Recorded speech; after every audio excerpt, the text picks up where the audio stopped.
So, hooray for Anita Baker. Just love that smoky, husky voice. I graduated from high school in 1990, so this was like in the prime of my music loving life. Now I rarely get a chance to listen to the radio. I don't know who the new acts are. I will listen to new songs sometimes, but I'd rather stick with the old favorites, the ones I know. There have to be millions of people out there like me. That's the thing. Sometimes we in Christian ministry, if you want to call me a Christian minister, you may do so. We're so focused on the so called youth vote. Why should I pretend that I am a young person when I'm not? I freely admit that I'm 46 years old. I was born in 1972, so that means I'm going to be 47 in a few months. I freely admit it. I'm not going to pretend to be somebody that I'm not. However, I think that some of the things I say transcend generational barriers. If God has given me insights, which I believe He has, well, I'm going to keep sharing them and I'm not going to be self conscious and I'm not going to be concerned about whether or not I have a legacy. I know I have a legacy.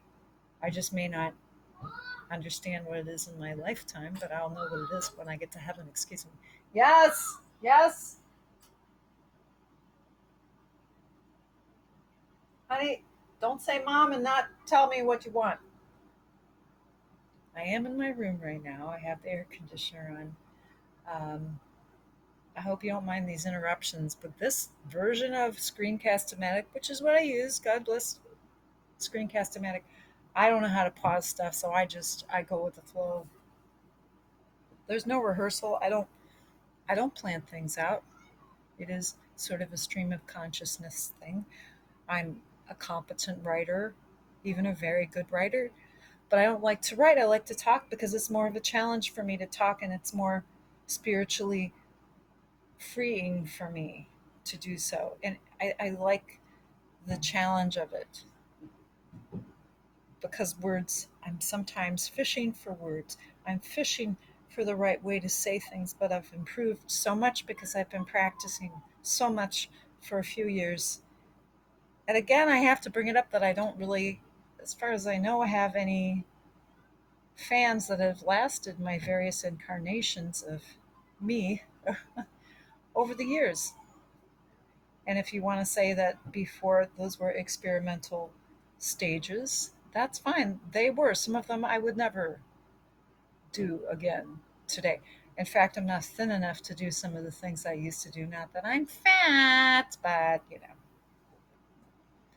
Well, I mean, I could lose 10 pounds. I'm not fat. Okay.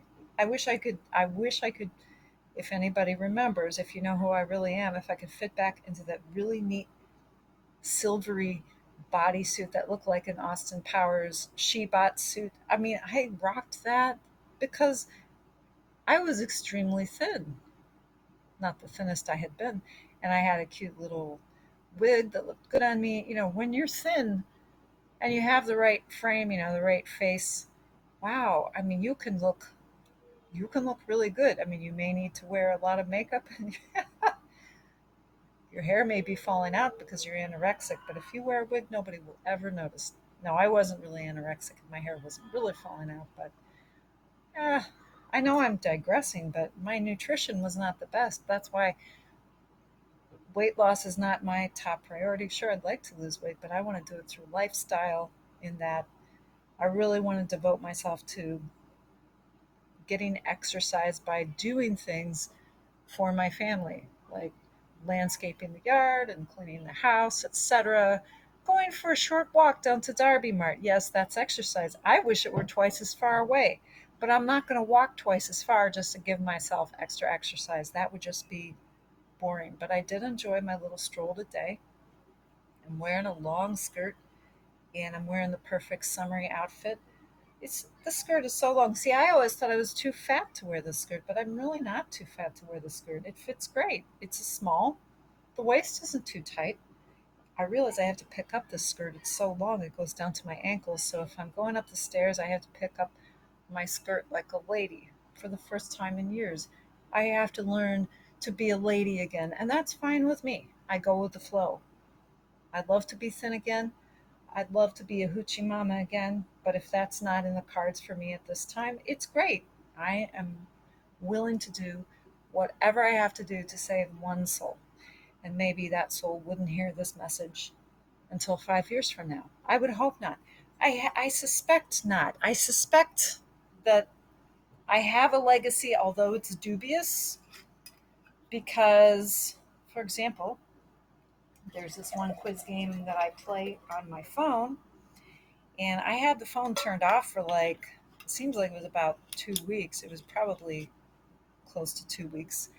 And I get this message from this person from England. I think they're a male, and they're like, effing B. And they said it. They said it. And I'm like, what the heck? So I did report him because it was totally without provocation. Now, maybe he just picks on people. Maybe I beat him in a match, but it's been like a month or 2 months since I've even played this game. All of a sudden, he sends me this message. Maybe he knows who I am and he really hates some of the messages that I've posted. But I'm willing, if you want to take your anger out on me, I'm willing to do so for a righteous cause. If it gets you stirred up so that you will examine